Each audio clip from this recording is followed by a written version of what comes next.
হুজুর করিম সাল্লাল্লাহু আলাইহি ওয়াসাল্লাম বলেছেন জামাতের সাথে থাকতে।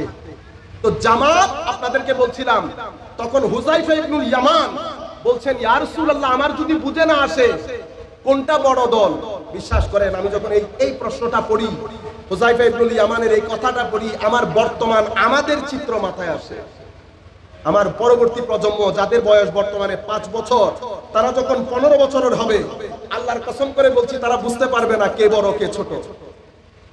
কারণ বড়রা, যারা বড় দল, শুধু বাংলাদেশ, ইন্ডিয়া, পাকিস্তানে হয়েছে এই ঘটনা। যেই সমস্ত দেশে তাসাউফের কিতাব পড়ানো হয়, কিসের কিতাব? সুফিবাদের কিতাব, তরিকতের কিতাব, ইখলাসের কিতাব, ওয়ারার কিতাব, তাসকিয়া তাসফিয়ার কিতাব পড়ানো হয়, কোন দেশে এরকম ইফতিরাক হয়ে যায়। মিশরে যান, আহলে সুন্নাত ওয়াল জামাতের লোক, আপনারা যেমন ঈদে মিলাদুন নবী করে তারাও করে, আপনারা শবে বরাত করেন তারাও করে, মাজার জিয়ারতে যান তারাও করে। প্রত্যেক বৃহস্পতিবার আমরা আজহারের বড় বড় ডক্টরদেরকে নিয়ে, এটা ওদের কালচার, আহলে বাইতে রাসূলের জিয়ারতে বের হওয়া। এগুলা ছোট লোক, পুরা পৃথিবী যাদেরকে ইলম এবং হিকমতের জন্য রেফারেন্স মনে করে, আমাদের মতো 2 টাকা এমন লোক প্রত্যেক, আমরা নিজেরা যেতাম। এবং যারা আমার ভাইয়েরা এখানে এসে মানে বিরুদ্ধে কথা বলে, তারাও খুব ভালো করে জানে। আর তারা যদি মনে করে জানে না, এই কথা সত্য নয়, তাহলে মিডিয়াতে সব জায়গায় যাচ্ছে না। আমি যদি আল্লাহ কবুল করে ফেব্রুয়ারির 20 তারিখ যাব আবার মিশরে, তো আমার যে কোনো ভাই সাথে যেতে পারে। বৃহস্পতিবার তো একটা হইলেও পাবো, বৃহস্পতিবার একটা হলেও আহলে বাইতে রাসূলের জিয়ারতে বের হয় ইমাম, কারণ সবাই তো ওখানে, ইমাম শাফিঈ, ইমাম কুস্তুলানি, ইমাম ওয়াকি, ইমামে হুসাইন, সৈয়দা যায়নাব রাদিয়াল্লাহু তাআলা আনহা, ইমাম সৈয়দা নফিসা রাদিয়াল্লাহু, সবাই ওখানে আহলে বাইত রাসূলের জিয়ারতে বের হয়। আপনারা বুঝতে পেরেছেন? ওই দেশে আমাদের মতো এত দল উপদল নাই। কেন? কারণ তারা আকীদাতান সুন্নি, মেজাজের মধ্যে সুফি, সত্যিকার তরিকতপন্থী। মনে রাখবেন, আমরা আপনারা মুরিদ হয়ে যায় না। মুরিদ কোন ফ্যাশনের নাম না। কিসের নাম না? এখন তো মুরিদ একটা ফ্যাশনের নাম হয়ে গেছে না? আমরা একজন আরেকজনকে বলা বলি করি, আমি অমুক জায়গার মুরিদ, ঠিক না? আচ্ছা, আবার আমি মুরিদ, হায় হুজুর গৌসুল আজম আব্দুল কাদের জিলানী রাদিয়াল্লাহু তাআলা আনহু, বুনিয়াতুত তালিবিন তো বাংলায়ও পাওয়া যায়, বুনিয়াতুত তালিবিন হুজুর গৌসুল আজমের কিতাব না? আর আমরা এখানে বেশিরভাগ লোক যদি কাদেরিয়া তরিকার হই, তো উনি বলছেন মুরিদ সেই ব্যক্তি, যেই ব্যক্তি আল্লাহর সন্তুষ্টি অর্জন করণের নিয়ত করে ফেলে, ডিসিশন নিয়ে ফেলে যে আমি এমন প্রত্যেক কাজ থেকে দূরে থাকবো যেই কাজগুলোর উপর আমার আল্লাহ নারাজ, আমার রাসূলও নারাজ। এমন প্রত্যেক কাজ করব যেটার উপর আল্লাহ, আল্লাহ রাসূল সন্তুষ্ট। শুধু ডিসিশন নিয়ে বসে থাকে না, এখন উনি অ্যানালাইসিস করেন কোন কোন কাজ করলে আমার ভিতর সোজা হবে, কলবের বর্তন পরিষ্কার হবে, কলব আল্লাহর নূর গ্রহণ করার জন্য তৈয়ার হবে, ডিভাইন লাইটের রিসিপিয়েন্ট হবে। এমন কোন কাজ আছে যেটা আমাকে পরিত্যাগ করতে হবে? উনি এবার স্ট্রং ডিসিশন নেন, এই কাজগুলো আমি করব না। উনাকে এই রাস্তায় গাইড করেন উনার একজন শাইখ। শাইখের কাজ কি? গাইড করা। যেভাবে আপনার ছেলে মেয়েদেরকে অঙ্কের টিচার অঙ্ক করা, ইংলিশের টিচার ইংলিশ পড়ান, অনুরূপভাবে স্পিরিচুয়াল যিনি গাইড হন, ওই শাইখ জানেন আপনার এই স্পিরিচুয়াল সফরের মধ্যে কোন কোন কাজ, কোন কোন প্রতিবন্ধকতার সৃষ্টি হবে। আমি যখন এখান থেকে মেইন রোড পর্যন্ত 2-3 বার আসা যাওয়া করব, পুরা রাস্তা আমার চোখের সামনে হবে। আমাকে কেউ জিজ্ঞেস করলে আমি বলে দিতে পারবো, এভাবে যাবেন, এভাবে যাবেন, সামনে একটা ব্রিজ পড়বে, আপনার গাড়ি নিচু, আপনি পিছনের লোকগুলাকে তুলে দেবেন, ড্রাইভার আপনি ব্রিজের মধ্যে গাড়ি এভাবে রাখবেন। আমি এখন কি করছি? গাইড করছি। আমরা সকলের প্রতি সশ্রদ্ধ সালাম জানাচ্ছি। আসসালামু আলাইকুম ওয়া রাহমাতুল্লাহি তাআলা ওয়া বারাকাতুহু। আমি প্রথমে আপনাদের যারা আজকের এই আয়োজনের সাথে যুক্ত ছিলেন এবং আজকের এই মাহফিলকে সুন্দরভাবে সম্পন্ন করার জন্য অর্থ দিয়ে, শ্রম দিয়ে, ডেফিনেটলি আপনারা 2-3 সপ্তাহ ধরে কাজ করছেন। আমি সকলের জন্য আল্লাহর দরবারে দোয়া করি, আমরা যারা এসেছি, যারা এই মাহফিলের পেছনে পরিপূর্ণরূপে শ্রম দিয়েছেন, দোয়া করি আল্লাহ রাব্বুল আলামিন আমাদেরকে, আমাদের এই শ্রম, আমাদের একনিষ্ঠতা আল্লাহর দরবারে কবুল করে আমাদেরকে দুনিয়া এবং আখিরাতের মধ্যে জাযায়ে খের দান করুন। আমাদের সময় অত্যন্ত সংক্ষিপ্ত। আমি এত রাতে ওয়াজ করি না স্বাভাবিকভাবে। আমার বক্তব্যের স্ট্যান্ডার্ড টাইম 8:30 বা 9টায়, এখন অলমোস্ট আমার মনে 11টা বেজে গেছে। আমি খুব সংক্ষিপ্ত আকারে আমাদের মূল বিষয়ের উপর কথা বলবো ইনশাআল্লাহ, কারণ আমাদের প্রত্যেক দিন মাহফিলের জন্য নির্দিষ্ট একটা বিষয় থাকে। পুরা পৃথিবীতে অনলাইনের মাধ্যমে অনেক মানুষ আমাদের আইমাই কেরাম, উলামাই কেরাম বক্তব্যগুলা শুনেন। সেই হিসাবে আমি মূল বিষয়ের উপর বক্তব্য রাখবো। আমাদের সম্মানিত আজকের অনুষ্ঠানের সভাপতি সাহেব দুটি প্রশ্ন করেছেন, সেই প্রশ্নগুলো অনেকবার উত্তর দেওয়া হয়েছে। এই প্রশ্নগুলো আসলে আবার নতুন নতুন করে আমরা যদি এই উত্তরের মধ্যে যাই তাহলে ওই 2-3টা বিষয়ের মধ্যে আমরা আটকে যাব। এগুলো খুবই সিম্পল প্রশ্ন। এই যে বর্তমান পরিস্থিতিতে আমরা এসে পড়েছি, এটা হুজুরে করিম সাল্লাল্লাহু আলাইহি ওয়াসাল্লাম আল্লাহর নবী আসার পর, নবী করিম সাল্লাল্লাহু আলাইহি ওয়াসাল্লাম আমাদেরকে ছেড়ে যাওয়ার আগে আমার নবী দিক নির্দেশনা দিয়েছেন আমরা মুসলমানরা কি কি সমস্যার সম্মুখীন হব। আমি এই হাদিসটা গতকালও বলেছি, তার একদিন পূর্বেও বলেছি, এখন আবার রিপিট করলে মানুষ বিরক্ত হবে। তবু উনি যেহেতু প্রশ্ন করেছেন, আমি 1 মিনিটের মধ্যে কথাটা বলে যাই। হুজুরে করিম সাল্লাল্লাহু আলাইহি ওয়াসাল্লাম বলেছেন যে অনতি বিলম্বে কিছুদিন পরে কিছু দাঈলাল্লাহ মানে বক্তা, যাদেরকে আপনারা ওয়াইজিন বলেন, ঠিক না? ওয়াইজিন অরিজিনালি আমরা যদি ওয়াজ শব্দটা দেখি, ওয়াজ অনেক বড় জিনিস। ওয়াজ আমাদের কাজ না। আমরা আবার কোন পুকুরের মাছ ওয়াজ করার জন্য ওয়াশ হইতে হয়। ওয়াশ, বুঝতে পেরেছেন? মানে ভিতরটা ওয়াশ হইতে হয়। ওয়াজ করার জন্য তাকওয়ার দরকার হয়, ওয়াজ করার জন্য ইলম ও মারিফতের দরকার হয়। তার কোনটার ছিটে ফুটাও আমাদের মাঝে আছে নাই। সময়ের পরিবর্তনের সাথে সাথে আমরা এখন সবাই ওয়াইজ, সবাই প্রফেসর। এখন আমরা কলেজে পড়ানোর নিয়ত করলেও আমরা কি বলি? প্রফেসর সাহেব, ঠিক না? কলেজে পড়ান নাই, কি করেছেন? শুধু নিয়ত করেছেন। অথচ সরকারিভাবে একটা কলেজে ঢুকলে লেকচারার থেকে প্রফেসর হতে 25 বছর চলে যায়, মাথার চুল পায়ে পড়ে, কিন্তু আমরা এখন কি ঢোকার নিয়ত করলেই প্রফেসর হয়ে যায়। সামগ্রিকভাবে আমাদের মধ্যে এখানে একটা পরিবর্তন আসছে, বুঝতে পেরেছেন? তো হুজুরে করিম সাল্লাল্লাহু আলাইহি ওয়াসাল্লাম বলেছেন, আমি যদি দাঈ ইলাল্লাহ এই শব্দটাকে আমাদের পরিভাষায় যদি বাংলায় অনুবাদ করি আপনারা বোঝার জন্য, তাহলে আমার বলতে হবে অনতি বিলম্বে কিছু ওয়াইজ বের হবে যারা জাহান্নামের দরজায় দাঁড়ানো থাকবে। জাহান্নামের দরজায় দাঁড়ানো, আলা আবওয়াবে জাহান্নাম, এটা মুসলিম শরীফের riwayat। আলা আবওয়াবে জাহান্নাম ফামান আজাবাহুম, যারা এই ওয়াইজের কথাই ইনফ্লুয়েন্সড হবে, প্রভাবিত হবে এবং এই ওয়াইজের কথাকে গ্রহণ করবে, সাপোর্ট করবে, তারা নিজেরাও জাহান্নামে নিক্ষিপ্ত হবে। অনেক বড় কথা না? সব কথা চলে এসছে না এই জায়গায়? আচ্ছা, হুজুর করিম সাল্লাল্লাহু আলাইহি ওয়াসাল্লামের এই কথা শোনার পরে হযরতে হুযায়ফা ইবনুল ইয়ামান বলছেন, ইয়া রাসূলুল্লাহ, যদি পরিস্থিতি এরকম হয়ে যায় তাহলে সিফহুম লানা, আমাদেরকে ওই সমস্ত ব্যক্তির পরিচয়টা একটু বলুন। তখন হুজুর করিম সাল্লাল্লাহু আলাইহি ওয়াসাল্লাম বলেছেন, তাদের পরিচয় কি বলবো? ইয়াতাকাল্লামুনা বিআলসিনাতিনা, আমাদের জবানে কথা বলে। আমাদের জবান মানে আমরা তো আর বাইবেল থেকে কথা বলতে পারবো না, গীতা থেকে কথা বলতে পারবো না, আমাদের কথা কোরআন থেকে বলতে হবে, ঠিক আছে? সবাই কোত্থেকে বলে? কোরআন থেকে। আবার আল্লাহ রাসূল বলেছেন শুধু কথা কোরআন থেকে বলবে তা না, দেখতেও আমাদের মতো হবে। মানে পার্সোনালিটি, ইমেজ, দাড়ি, টুপি, dress up, get up, personality সবকিছু আমাদের মতো হবে। হুযায়ফা ইবনুল ইয়ামান, এটা একটা টেনশন ক্রিয়েশনের কথা না, মানে এটা তো ডিভাস্টেটিং। এই ধরনের হলে আমরা বাঁচবো কিভাবে? তখন হুজুর করিম সাল্লাল্লাহু আলাইহি ওয়াসাল্লাম বললেন, উনি বলছেন, ইয়া রাসূলুল্লাহ, আমাকে একটু গাইড করুন, ফার্দার একটু আমাকে পরিচয়টা আরেকটু তুলে ধরুন। তখন হুজুর করিম সাল্লাল্লাহু আলাইহি ওয়াসাল্লাম বলেছেন যে, ইয়া রাসূলুল্লাহ, আমি তখন যদি আমি এই অবস্থায় পড়ি তো আমি কোথায় যাব? বিশেষ করে ইউথকে বলছি, ইউথ। তখন হযরত রাসূল করিম সাল্লাল্লাহু আলাইহি ওয়াসাল্লাম বলেছেন, হুযায়ফা, যদি এই পরিস্থিতির শিকার হও, তালজাম জামাআতাল মুসলিমিন, মুসলমানদের বড় দল, মুসলমানদের যারাই সংখ্যায় বেশি, যারা সংখ্যায় বেশি তাদের সাথে লেগে থাকবে, জুড়ে থাকবে। তাদের থেকে যদি বের হয়ে যাও তো জাহান্নামে নিক্ষিপ্ত হবে। বুঝতে পেরেছেন? সংখ্যায় বড়।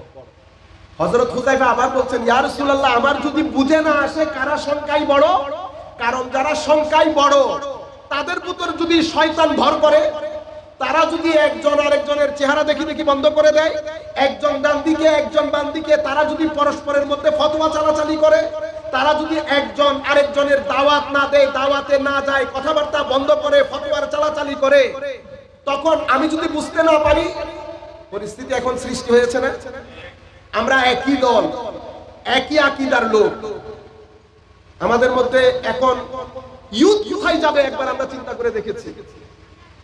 যেই ব্যক্তি ইশকে রাসূলের কথা বলে, ইশকে আহলে বাইতের কথা বলে, সাহাবায়ে কেরামের কথা বলে, আউলিয়া সালেহিনের কথা বলে, ফিনিশ, তার সাথে আমার আর কোনো দ্বিমত নাই। বাকি দ্বিমতগুলো হয় রাজনৈতিক নতুবা পকেটের দ্বিমত। বুঝতে পেরেছেন?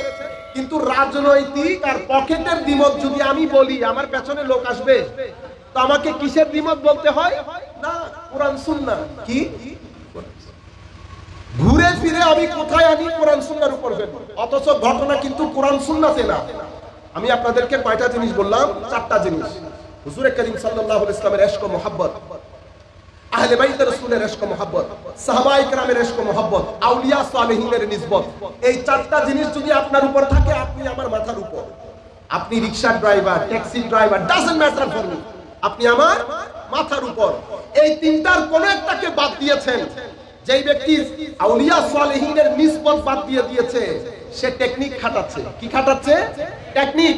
সে এখানে নিসবতটা বাদ দিয়ে সে উপরে গিয়ে আরো বড় দুর্ঘটনা ঘটাবে, উপরে গিয়ে বড় দুর্ঘটনা ঘটাবে। মনে রাখবেন, খালা মায়ের খুশবো, খালা চাচা বাবার খুশবো।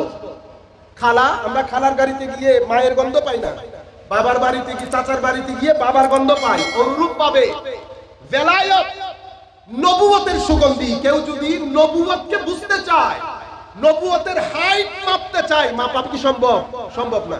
তো নবুয়তের হাইট, নবুয়তের পার্সোনালিটি, নবুয়তের ইমেজ, নবুয়তের ইলম, নবুয়তের হিকমত, নবুয়তের তাকওয়া, নবুয়তের ইখলাস, নবুয়তের ওয়ারা, নবুয়তের সবর, নবুয়তের তাওয়াক্কুল, নবুয়তের তাজকিয়া, নবুয়তের তাসফিয়া, নবুয়তের কুরবতে ইলাহি যদি কেউ মাপতে চায়, কোথায় যেতে হবে? আউলিয়া সালেহিনের দরবারে, আউলিয়া সালেহিনের দরবারে। কারণ এই নবুয়ত বেলায়েত নবুয়তকে রিপ্রেজেন্ট করে, বেলায়েত নবুয়তকে রিপ্রেজেন্ট করে। খুশবু পাবেন আপনি মজলিসে বসলে, আজিব একশন। আপনার মনে হবে আপনি সেই 1400 বছর পুরানো নবী পাকের কোন মজলিসে বসে আছেন। আউলিয়ায়ে কেরাম অনেক পরে আসে, কিন্তু এক হাত পুরাতনে, আরেক হাত আপনার মাথায়। এক জায়গা থেকে নেন, এক জায়গার মধ্যে। আর নবুয়ত হচ্ছে তাওহীদের খুশবু, নবুয়ত হচ্ছে তাওহীদের খুশবু। আল্লাহ, আল্লাহর সামাদিয়ত, আল্লাহর একত্ববাদ, আল্লাহ অনন্য, আল্লাহর কোনো শুরু নাই, আল্লাহর কোনো শেষ নাই, আল্লাহ অবিনশ্বর, আল্লাহ রাব্বুল আলামিন স্থান, কাল, সময় সবকিছু থেকে পবিত্র, মহাপরাক্রমশালী। আমাদেরকে আল্লাহর দরবারে দাঁড়াতে হবে, কিয়ামত বর্পা হবে, কিয়ামতের মধ্যে সমস্ত মানুষ জমা হবে। আমরা আমাদের প্রত্যেকটা শ্বাস প্রশ্বাস কাজের জন্য আল্লাহর দরবারে জবাবদিহি করতে হবে। সবকিছু আমরা এক বাক্যে বিশ্বাস করে নিচ্ছি। কেন? কারণ নবুয়তের জবান দিয়ে বের হয়েছে। সেই কারণে তাওহীদ যখন কথা বলে, তখন আগে নবুয়তকে রাখে। আমরা সূরা ইখলাস পড়ি না? সূরা ইখলাস কি পড়ি? কুল, কুল। সূরার নাম কি? ইখলাস। সূরার নাম কি? তাওহীদ। সূরাতুত তাওহীদ, সূরাতুত তাওহীদ। সূরা ইখলাসের অনেক নামের মধ্যে একটা নাম কি? সূরাতুত তাওহীদ, মানে তাওহীদের সূরা। শুরুটা কি দিয়ে হয়েছে? কুল দিয়ে। কুল মানে কাকে বলা হচ্ছে? হাবিব আপনি বলুন, হাবিব আপনি বলুন তো এটা কি রেসালত না তাওহীদ? এটা রেসালত। তাওহীদের সূরার শুরু হচ্ছে রেসালত দিয়ে। আপনি যদি রেসালত বাদ দেন, তাওহীদ কখনো ঈমান হয় না, দর্শন হয়, ফিলসফি। আপনি নিজের বিবেক বুদ্ধি দিয়ে আপনি যদি আল্লাহর একত্ববাদ বুঝতে পারেন, কিন্তু কুল না মানেন, কুলকে যদি না মানেন, তবে সেই তাওহীদ হয় না, একটা দার্শনিক চিন্তা চেতনা হয়। এই দার্শনিক চিন্তা চেতনাকে যদি আপনি ঈমানে পরিণত করতে চান, আপনাকে কুলের মধ্যে আসতে হবে। কুল বাদ দিয়ে দিবেন, তাওহীদ ঈমান হবে না। কুল সাথে রাখবেন, তাওহীদ ঈমান হবে। হাবিব, আপনি বলুন। ইন্ট্রোডাকশন কোথায়? হাবিবের কাছে। আপনি আগে দৌড়াইলে হবে না। আল্লাহ তাওহীদের আগেও হাবিবকে রেখেছেন, কোথাও পৃথক করেন। বুঝতে পেরেছেন? সুতরাং তাওহীদের রিপ্রেজেন্টেশন, তাওহীদের খুশবু কোথায় পাওয়া যায়? রিসালাতের মধ্যে, নবুয়তের মধ্যে। নবুয়ত এবং রিসালাতের খুশবু আমাদেরটা না। আমরা তো কিছু জিনিস শিখেছি, আপনাদেরকে বলে দিচ্ছি। আমাদের সফর যেখানে এসে শেষ, ওলিদের সফর ওখান থেকে শুরু। যাই হোক, আমি আবার অন্য বিষয়ে চলে যাচ্ছি। এই জন্য মাজার সংশ্লিষ্ট মাহফিল গুলাতে ঝামেলা হয়ে যায়। এখানে একটা তাসির থাকে, রুহানিয়ত থাকে, তার ছিঁড়ে যায়। কি ছিঁড়ে যায়? তার ছিঁড়ে যায়। কারণ বেলায়েতের শোয়া থাকে, শোয়া আলো বিকিরণ করে। কি বিকিরণ করে? আলো বিকিরণ করে। এই আলো বন্ধ হয় না, এই আলো বন্ধ হয় না। বুঝতে পেরেছেন? যার কারণে এই বেলায়েতের বাগানে আসলে, আশেপাশে আসলে তার ছিঁড়ে যায়। আমি আমার প্রশ্নের মধ্যে আসি। হুজুর করিম সাল্লাল্লাহু আলাইহি ওয়াসাল্লাম বলেছেন জামাতের সাথে থাকতে। তো জামাত আপনাদেরকে বলছিলাম, তখন হুযায়ফা ইবনুল ইয়ামান বলছেন, ইয়া রাসূলুল্লাহ, আমার যদি বুঝে না আসে কোনটা বড় দল। বিশ্বাস করেন, আমি যখন এই প্রশ্নটা পড়ি, হুযায়ফা ইবনুল ইয়ামানের এই কথাটা পড়ি, আমার বর্তমান আমাদের চিত্র মাথায় আসে। আমার পরবর্তী প্রজন্ম, যাদের বয়স বর্তমানে 5 বছর, তারা যখন 15 বছরের হবে, আল্লাহর কসম করে বলছি, তারা বুঝতে পারবে না কে বড় কে ছোট। কারণ বড়রা, যারা বড় দল, শুধু বাংলাদেশ, ইন্ডিয়া, পাকিস্তানে হয়েছে এই ঘটনা। যেই সমস্ত দেশে তাসাউফের কিতাব পড়ানো হয়, কিসের কিতাব? সুফিবাদের কিতাব, তরিকতের কিতাব, ইখলাসের কিতাব, ওয়ারার কিতাব, তাসকিয়া, তাসফিয়ার কিতাব পড়ানো হয়, কোন দেশে এরকম ইফতিরাক হয়ে যায়। মিশরে যান, আহলে সুন্নাত ওয়াল জামাতের লোক, আপনারা যেমন ঈদে মিলাদুন নবী করে, তারাও করে। আপনারা শবে বরাত করেন, তারাও করে। মাজার জিয়ারতে যান, তারাও করে। প্রত্যেক বৃহস্পতিবার আমরা আজহারের বড় বড় ডক্টরদেরকে নিয়ে, এটা ওদের কালচার, আহলে বাইত রাসূলের জিয়ারতে বের হওয়া। এগুলা ছোট লোক। পুরা পৃথিবী যাদেরকে ইলম এবং হিকমতের জন্য রেফারেন্স মনে করে, আমাদের মতো 2 টাকা এমন লোক প্রত্যেক, আমরা নিজেরা যেতাম। এবং যারা আমার ভাইয়েরা এখানে এসে বিরুদ্ধে কথা বলে, তারাও খুব ভালো করে জানে। আর তারা যদি মনে করে জানে না, এই কথা সত্য নয়, তাহলে মিডিয়াতে সব জায়গায় যাচ্ছে না। আমি যদি আল্লাহ কবুল করে ফেব্রুয়ারির 20 তারিখ যাবো আবার মিশরে, তো আমার যে কোনো ভাই সাথে যেতে পারে। বৃহস্পতিবার তো একটা হইলেও পাবো, বৃহস্পতিবার একটা হলেও আহলে বাইতে রাসূলের জিয়ারতে বের হয় ইমাম। কারণ সবাই তো ওখানে, ইমাম শাফিঈ, ইমাম কুস্তুলানি, ইমাম ওয়াকি, ইমাম হুসাইন, সৈয়দা যায়নাব রাদিয়াল্লাহু তাআলা আনহা, ইমাম সৈয়দা নফিসা রাদিয়াল্লাহু, সবাই ওখানে আহলে বাইতে রাসূলের জিয়ারতে বের হয়। আপনারা বুঝতে পেরেছেন? ওই দেশে আমাদের মতো এত দল উপদল নাই। কেন? কারণ তারা আকীদাতান সুন্নি, মেজাজের মধ্যে সুফি, সত্যিকার তরিকতপন্থী। মনে রাখবেন, আপনারা মুরিদ হয়ে যায় না। মুরিদ কোনো ফ্যাশনের নাম না। কিসের নাম না? এখন তো মুরিদ একটা ফ্যাশনের নাম হয়ে গেছে না? আমরা একজন আরেকজনকে বলা বলি করি, আমি অমুক জায়গার মুরিদ, ঠিক না? আচ্ছা, আবার আমি মুরিদ, হায় হুজুর গৌসুল আজম আব্দুল কাদের জিলানী রাদিয়াল্লাহু তাআলা আনহু, গুনিয়াতুত তালিবিন তো বাংলায়ও পাওয়া যায়। গুনিয়াতুত তালিবিন হুজুর গৌসুল আজমের কিতাব না?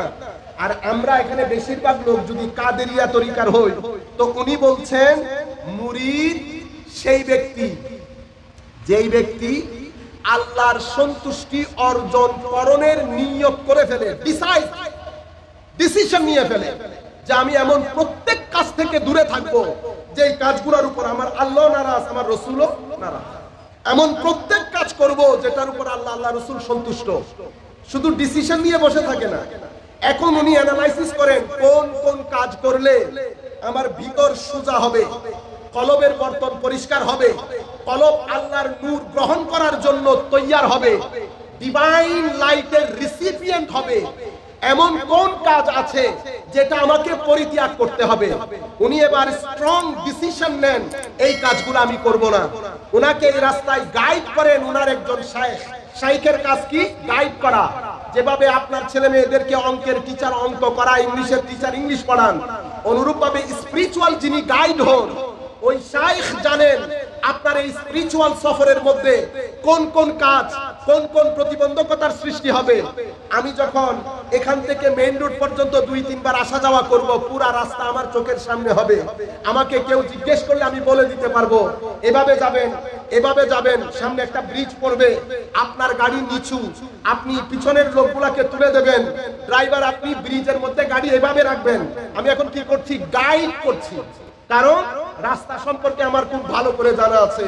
শাইখ স্পিরিচুয়াল রাস্তা সম্পর্কে, উঠানামা সম্পর্কে, জার্কিং সম্পর্কে, কোন কোন সমস্যা আছে, উনি যেহেতু এই রাস্তা দিয়ে অতিবাহিত হয়েছে উনি জানেন। উনি আপনাকে গাইড করেন, এরপর আপনাকে বলেন এই এই কাজ করবা, কম কথা বলবা, কম খাবা, কম ঘুমাবা, মিথ্যা বলবা না, মানুষের সাথে ঝগড়া করবা না, মানুষকে মহব্বত করবা, আল্লাহর সৃষ্টিকে মহব্বত করবা, সকলের প্রতি সম্মান করবা। এগুলো আপনাকে ওষুধ দিয়েছে। কি দিয়েছে? ওষুধ। এরপর আপনি মুরিদ, এরপর আপনি মুরিদ। এখন বলেন তো দেখি, এগুলার সাথে আমাদের কোনো সম্পর্ক আছে? কোনো সম্পর্ক নাই। সেই কারণে আমি মুরিদ হওয়ার পরও ঝগড়া করি। মুরিদরা ঝগড়া করতে পারে। মুরিদ তো বাংলাদেশের স্ট্যান্ডার্ড সিটিজেন হওয়া দরকার ছিল। মুরিদ বাংলাদেশের ক্লাস 1 সিটিজেন হওয়ার দরকার ছিল। এমন ব্যক্তি, যে ব্যক্তি ঘুষ নিবে না, সুদ নিবে না, সেই ব্যক্তি পলিটিক্স করলেও গাড়ি ভাঙতে যাবে না। মুরিদের মাধ্যমে গাড়ি ভাঙা সম্ভব। মুরিদের মাধ্যমে গাড়ি দূরের কথা, একটা পিঁপড়া মারাও সম্ভব না। আমি যেই গৌসুল আজমের নাম সকাল সন্ধ্যা নেই, যার তরিকার সাথে নিসবত দাবি করি, উনি বলছেন তরিকা এইটা, মুরিদ এটার নাম। আপনি রাত দিন অতিবাহিত করে দিয়েছেন, আপনার মাথার ভিতরে কেউ ঢুকিয়ে দিয়েছে মুরিদ হওয়া মানে ভেড়া পার, আপনি মুক্তি পেয়ে যাবেন, সুপারিশ হবে। আপনি বলেন রাসূল করিম সাল্লাল্লাহু আলাইহি ওয়াসাল্লামের সাহাবায়ে কেরামকে আমার নবী কখনো এই তালিম দিয়েছেন, তোমরা আমার সাহাবী, নামাজ দোয়া লাগবে না, তোমাদের কোনো চিন্তা করতে হবে না, আমি আছি, সুপারিশ করে দেব, বলেছেন? সাহাবায়ে কেরামের জিন্দেগি দেখেছেন, সকাল দেখেছেন, সন্ধ্যা, রাত, রাত দিন আমার নবীর সাথে থাকতেন, আমার নবীর সাথে মুভমেন্ট। আমি যখন আবিসিনিয়ার হিজরত চিন্তা করি, হায় হায়, আমার মনে হয় যে আমাদের জন্য বোধহয় জান্নাতের দরজা বন্ধ। এত স্ট্রাগল, এত স্ট্রাগল, এত স্ট্রাগল, এত কিছুর পরে গিয়ে রাতে যখন ঘরে আসতেন, আল্লাহর নবীর সাহাবীরা কিছুক্ষণ ঘুমিয়ে, রাত অন্ধকারে আল্লাহর নবীর সাহাবীরা কোথায়? সিজদা। আল্লাহর নবীর সাহাবীরা সিজদা। এখন আপনি চিন্তা করে দেখেন, দ্বীন আল্লাহর নবীর সাথে জিদ্দুজুহুদের মধ্যে, মানুষকে সাহায্যের মধ্যে, দ্বীন ইসলাম প্রতিষ্ঠার জন্য, মানুষকে সহযোগিতা করার জন্য, সমাজের মধ্যে যারা অভুক্ত থাকে, যারা কম ইনকামের লোক, তাদের চিন্তা করা। এখন আমরা করি চিন্তা? এখন তো আমার কাছে যদি মাসে 10 লক্ষ টাকা ইনকাম থাকে, আমি চিন্তা করি খরচটা কিভাবে বাড়ানো যায়।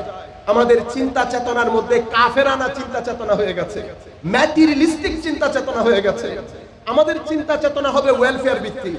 আমার ইনকাম বেড়েছে, আমার আশপাশ দেখতে হবে, আমার গাড়ির ড্রাইভার থেকে শুরু করে তার দিকে দৃষ্টি রাখতে হবে। আমি তাকে যে বেতন দিচ্ছি সেই বেতনে সে চলতে পারছে কিনা, তার পরিবারের ছেলেদের মেয়েদের লেখাপড়া যোগাতে পারছে কিনা। আমি একটা রিক্সাতে উঠলাম, আমি চিন্তা করতে হবে ভাড়া 50 টাকা, কোনো অসুবিধা নাই, কিন্তু বেশি দেওয়ার সামর্থ্য আমার আছে, ভাড়া আমি অবশ্যই করব, কিন্তু আমাকে যেহেতু আল্লাহ তৌফিক দিয়েছেন আমি বাড়িয়েও দেব। আমি আমার এলাকার লোকজন দেখব, এলাকার মধ্যে একজন দোকানদার, দোকানের মধ্যে মাল টাল কিছুই নাই, আপনি জানেন সে আপনি হেল্প করলে সে হেল্প নিবে না, খুদদারি আছে, ব্যক্তিত্ব আছে। আপনি তাকে রাতের অন্ধকারে ডেকে বলেন আমি তোমাকে 30,000 50,000 টাকা ধার দিলাম, দোকানে মাল তুলো, পরবর্তীতে টাকা আমাকে দিয়ে দিও, এটা ওয়েলফেয়ার। আপনি এই কাজ করেন, আল্লাহর ইজ্জতের কসম দুনিয়া জান্নাতের হবে, দুনিয়া জান্নাতের হবে। এখন এত কিছুর পরেও আমাদের ভিতরে শান্তি নাই কেন? কারণ শান্তি টাকা পয়সা নিশ্চিত করে না, শান্তি কলবের বিষয়। অন্তরে যদি শান্তি প্রতিষ্ঠা করতে চান, শান্তির রাস্তায় চলতে হবে। যিনি শান্তি দেন ওনার সাথে নিসবত থাকতে হবে। শান্তি কে দেন? আল্লাহ। আমার মওলা বলেন, বান্দা তুমি যখন আমার সৃষ্টির খেদমত করো, তুমি যখন আমার সৃষ্টির দেখভাল করো, আমার আল্লাহর খুশি লাগে। তুমি আমার সৃষ্টির দেখভাল করলে তোমার দেখভাল আমি করব।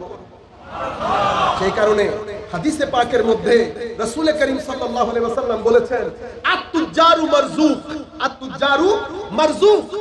যেই ভূখণ্ডের মধ্যে আমার ভাইরা, ব্যবসায়ী ভাইরা এক্সপোর্ট ইম্পোর্ট করে, আমার দেশে একটা জিনিস নাই, জুস নাই, আমি তো আমার ব্যবসায়ী ভাইদেরকে বলি আল্লাহর ওয়াস্তে আপনারা এক্সপোর্ট ইম্পোর্ট করেন, বাইরে থেকে ভালো ভালো জুসগুলো আমার ছেলেদের, আমাদের বাচ্চাদের জন্য নিয়ে আসেন, ইম্পোর্ট করে নিয়ে আসেন। 20 টাকার জুস 30 টাকা বিক্রি করেন, আমার ছেলেদেরকে একটু তারা যাতে একটু নির্ভেজাল জুসটা খাইতে পারে, তাদের অন্তর খুশি হবে। হুজুরে কারীম সাল্লাল্লাহু আলাইহি ওয়াসাল্লাম ব্যবসায়ীদেরকে বলেছেন আত-তুজারু মারজুক, যারা ব্যবসা করে, এক্সপোর্ট ইম্পোর্ট করে, বাইরের জিনিস নিজের রাষ্ট্রের মধ্যে এনে আমার বান্দাদেরকে অথবা রাসূল পাক বলেছেন আমার উম্মতদেরকে খাওয়ার ব্যবস্থা করে। যেহেতু মানুষের খাদ্যের ব্যবস্থা করে, সেই হেতু আল্লাহ উনার খাদ্যের ব্যবস্থা করে, আল্লাহ ওনার খাদ্যের ব্যবস্থা করেন। একটা পর্যায়ে এমন হয়, ওই ব্যক্তির মধ্যে যদি ইখলাস থাকে, ওই ব্যক্তির মধ্যে যদি একনিষ্ঠতা থাকে, আল্লাহ তাকে বন্ধু হিসেবে গ্রহণ করে। কেন জানেন? কারণ আমার ইন্টারেস্ট, আমার বন্ধুর ইন্টারেস্ট যখন একসাথে হয়ে যায় তখন বন্ধুত্ব হয়। কি হয়? আরেকটা মানুষ আমার সাথে সারাদিন থাকে কিন্তু বন্ধুত্ব নাই। তো গ্রামের লোকজন যখন বলে যে আপনার বন্ধু, তখন আপনি কি বলেন? না না, উনি আমার বন্ধু না, আমার পরিচিত। ওমা, 10-12 বছর হয়ে গেছে এখনো বন্ধু হইলো না। আপনি বলছেন না, বন্ধু না। কেন? আপনার সাথে তার ওই যে ইন্টারেস্ট যেটা মিলছে না, কিন্তু কিছু মানুষের সাথে মিলে। আপনার ইন্টারেস্ট তার ইন্টারেস্ট এক হয়ে গেছে, যখন এক হয়ে যায় বন্ধুত্ব হয়ে যায়। তো মাওলা আপনার ইন্টারেস্ট কি? আমার ইন্টারেস্ট আমার সৃষ্টি জগৎ। তো আপনি যখন সৃষ্টি জগতের খেদমত করেন, তো আল্লাহর ইন্টারেস্ট আর বান্দার ইন্টারেস্ট মিলে যায়, তখন ওই বান্দাকে আল্লাহ বন্ধু হিসেবে গ্রহণ করেন। বান্দা বন্ধুতে পরিণত হয়, বান্দা বন্ধুতে পরিণত হয়। আউলিয়া ইকরামের জীবনী দেখেন, আউলিয়া ইকরামের দরবারে কি শুধু মুসলমান এসেছেন? মুসলমান আসেননি। প্রত্যেক মানুষ দুঃখ নিয়ে, দুর্দশা নিয়ে, বিপদ আপদ নিয়ে এসেছে। ওনারা কি কাজ করেছে? ওনাদের কি অনেক টাকা পয়সা ছিল? যা আছে মানুষ যা দিত মানুষের জন্য ব্যয় করত, আর আল্লাহর দরবারে চাইতো। আল্লাহর দরবারে কখনো নিজের জন্য হাত তুলে সবসময় কাও, আল্লাহ মানুষকে দাও, আল্লাহ মানুষকে দাও, আল্লাহ মানুষকে দাও। তো আমার আল্লাহ দেওয়ার সময় আগে কাকে দেন? যিনি দেখেন, যিনি চান, আগে ওনাকে দরকার। আমাদের তর্জ তরিকা পরিবর্তন করতে হবে, আমাদের জীবনের আন্দাজ পরিবর্তন করতে হবে। আজকে আমাদের এখান থেকে শান্তি চলে গেছে, ঘরের মধ্যে একটা যুদ্ধ ভাব, ঠিক না? বউ শাশুড়ির যুদ্ধ, বউয়ের সাথে আবার ননদের যুদ্ধ, একটা যুদ্ধ ভাব। কেন হয়েছে এটা? কারণ আমরা শান্তির পেছনে ছুটিনি, আমরা ছুটেছি টাকার পেছনে। মনে রাখবেন, টাকা যদি শান্তি নিশ্চিত করতে পারতো, টাকা আমার জন্য অবশ্যই দরকার, টাকা অবশ্যই, আপনারা ভুল মেসেজ নেবেন না। টাকার জন্য আপনি স্ট্রাগল করেন, টাকার জন্য আপনি ঘাম জড়ান, আপনি টাকার জন্য দিনরাত এক করে দেন। যেখানে যত ইট আপনার উঠানো লাগে ততটা ইট আপনি উঠান। কেন? আপনার টাকার মধ্যে আপনার রিজিক, আপনার পরিবারের রিজিক যদি আরো একটু বেশি হয়, আশপাশের লোকের রিস্ক। বুদ্ধি বিবেচনা আল্লাহ সকলকে দেন না। টাকা পয়সা ধন আল্লাহর অনেক বড় নিয়ামত। কখনো ভুল বুঝবেন না যে টাকা পয়সা ধন এগুলো না, এগুলা থেকে বেঁচে থাকতে হবে। ইন্না লিল্লাহি ওয়া ইন্না ইলাইহি রাজিউন। না, ধন অনেক বড় নিয়ামত, কিন্তু সেই নিয়ামত আমরা অর্জন করার পর আমাদের জীবনকে কিয়ামত করে ফেলি। কেন? নিয়ামতের মতো করে নিয়ামতকে ব্যয় করা উচিত ছিল।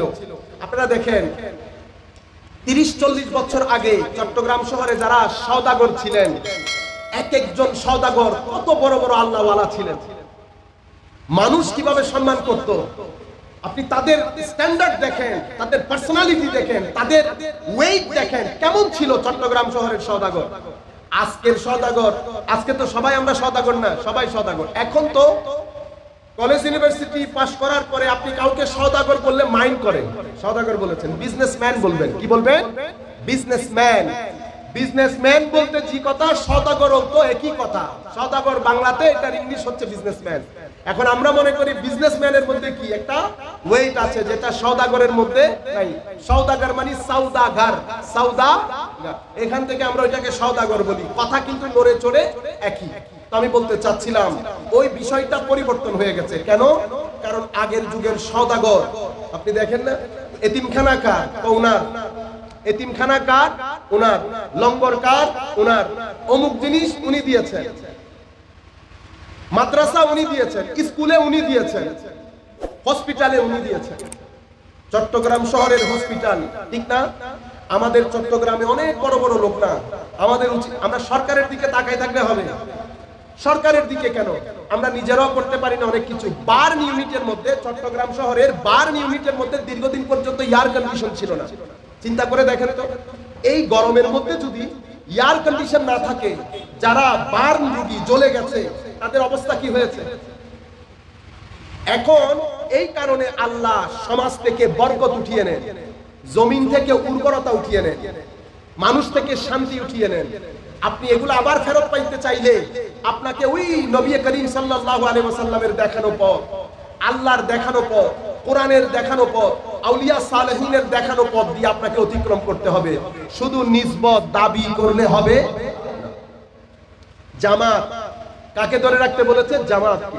তো যদি ইয়া রাসূলুল্লাহ জামাত যদি বুঝে না আসে, জামাত যদি একজনকে আরেকজন সহ্য করতে না পারে, আমি কোথায় যাব?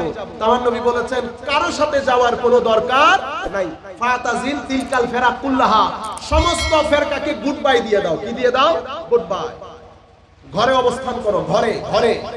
আল্লাহ রাসূল এই হাদিসের শেষ অংশে বলেছে, যদি গাছের শিকড়কেও জীবন ধারণ করতে হয় ওভাবে জীবন ধারণ করো, ফিতনার মধ্যে যাবে। সম্মানিত উপস্থিতি, এখন আপনি দেখেন দীর্ঘদিন ধরে আমরা মাযহাব অনুসরণ করি, ঠিক না? কেউ হানাফি, কেউ শাফিঈ, কেউ মালিকি, কেউ হাম্বলি, আমরা অনুসরণ করি। এখন হঠাৎ করে যদি আজকের যুগে কেউ এসে বলে মাযহাব মানি না, তো আমি সিধা কথা, আমি কোনো এক দুইজনের কথা শুনবো না। আমি কোথায় যাব? আমি মিশরে দেখলাম সবাই, ইয়ামানে সবাই, কুল কায়নাতের সবাই বলছে মাযহাব। আপনি বলছেন আমি কোরআন হাদিস মাযহাব মানি না। নবী পাকের হাদিস অনুযায়ী আল্লাহর নবী বলেছেন জামাত থেকে সরে গেলে কোথায় যাইতে হয়? জাহান্নামে যাইতে হয়।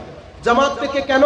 কারণ রাসূল করিম সাল্লাল্লাহু আলাইহি ওয়াসাল্লাম বলেছেন জামাতের উপরে আল্লাহর কুদরতির হাত থাকে, কুদরতির হাত থাকে। আল্লাহ মুসলিম উম্মার জামাতকে কখনো কোনো ভুলের উপর একমত হতে দেয়। লা তাজতামিউ উম্মতি আলা দালালা, আমার নবী বলেছেন আমার উম্মত কখনো একটা মিথ্যার উপর, একটা পথভ্রষ্টতার উপর ঐক্যমত্য পোষণ করতে পারে। যুগ যুগ ধরে আমরা মাজার জিয়ারত করে আসছি, ঠিক না? মাজার, এখন এক ব্যক্তি বলছে মাজার পূজারি, তো যিনি মাজার জিয়ারতকে মাজার পূজা বলবেন, এটা মুফতিয়ানে কেরাম জানবেন। আমি তো কোনো মুফতিও না, আলেমও না, ওই ফতোয়া আমি দিতে পারবো না। আমি শুধু এতটুকুন বলবো, ঈমান খতরায় পড়ে যাবে, ঈমান খতরায় পড়ে যাবে। কেউ যদি জেনে বুঝে ইচ্ছে করে সুন্নতে রাসূলকে পূজার সাথে তুলনা করে এবং আমাকে পূজারি বলে, তো আমাকে পূজারি বলা মানে আমি বেঈমান হয়ে গেছি। হাদিসে পাক অনুযায়ী আমার নবী বলেছেন তুমি যদি কাউকে কাফের বলো, হয় সেই কাফের নতুবা তুমি কাফের, হয় সেই কাফের নতুবা তুমি কাফের। এখন দুইজন থেকে যে কোনো একজন অবশ্যই কাফের। তো আপনি যদি কাফের হয়ে যান, আপনার স্ত্রী তালাক হয়ে যাবে না, এটা মুফতিয়ানে কেরাম বুঝবেন। আমি মুফতি না, আমি ওই রাস্তায় যাচ্ছি না, ওই ফতোয়ার মধ্যে আমি যাচ্ছি না।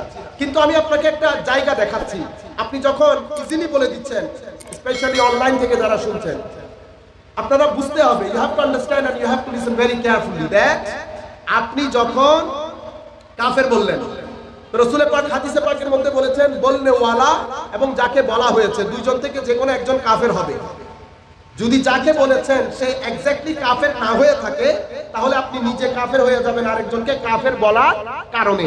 তো আপনি যদি কাফের হয়ে যান, আপনার স্ত্রী থাকবে না। মুসলমানদের কবরস্থানে দাফন হতে পারবেন না। আপনি আপনার সমাজে আপনাকে বসবাস করতে হবে, মসজিদও আসতে পারবেন না। আপনি দেখেন একটার পেছনে কতটা জিনিস লাগানো। এই ধরনের হিংস্র কথাবার্তা আমরা বলবো না, এই ধরনের মানুষকে ধোঁকা দেওয়ার জন্য। কেন?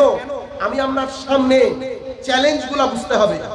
আপনি আমাকে মাজার পূজারী বলেছেন, এটা বলে আপনি যারা ধর্ম বিদ্বেষ রাখে, যারা ধর্ম বিদ্বেষ রাখে, ধর্ম পছন্দ করে না, আমার কলেজ বিশ্ববিদ্যালয়ের ছেলে যারা ধর্ম দেখলে নাক ছিটকায়, আপনি তাদের জমিনকে উর্বর করে তুলেছেন আমাকে কাফের বলে। কেন?